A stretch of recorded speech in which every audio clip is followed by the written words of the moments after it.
Hi everyone, my name is Rahul Chauri and my topic for today is Make in India. So imagine this, the smartphone in your hand, the car you travel in, even the medicines you consume. What if all of them proudly carried one label, Made in India? Not just assembled, not partially produced, but fully manufactured in India and exported to the world. This is not just a vision, it is the core of India's economic policy today. For decades, India has been known as a service driven economy. We became the world's back office, excelling in IT, consulting, and outsourcing. But manufacturing, the sector that powered the rise of China, remained relatively underdeveloped in India. But today, the global landscape is shifting after COVID 19. Supply chain disruptions, rising costs in China, and geopolitical tensions have forced global companies to rethink their dependence on one single country. This has given rise to the China plus one strategy, and India is one of the strongest contenders to benefit from this shift. Sensing this opportunity, the Indian government launched initiatives like Make in India and production linked incentives or PLI schemes. The idea is simple: incentivize companies to manufacture in India, boost exports, and create jobs. And we are already seeing the momentum.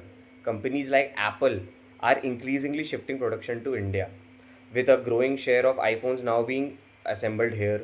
Samsung has also set up one of the world's largest mobile manufacturing plants in India. Sectors like electronics, pharmaceuticals, automobiles are all gaining traction. But here's where the reality check comes in. Policy announcements are important, but they are not sufficient. India still struggles with structural issues, logistic costs are still high, infrastructure gaps still persist, and regulatory processes can be time consuming. So, when compared to countries like Vietnam or Bangladesh, India often loses out on speed and ease of doing business.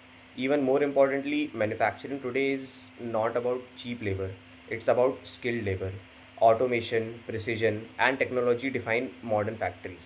Without investing heavily in skill development, India risks missing the opportunity despite having the scale. There is also a strategic dilemma.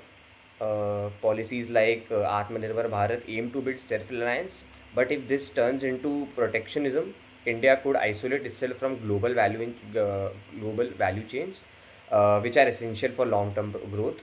So the challenge is not just to make in India, but to compete from India.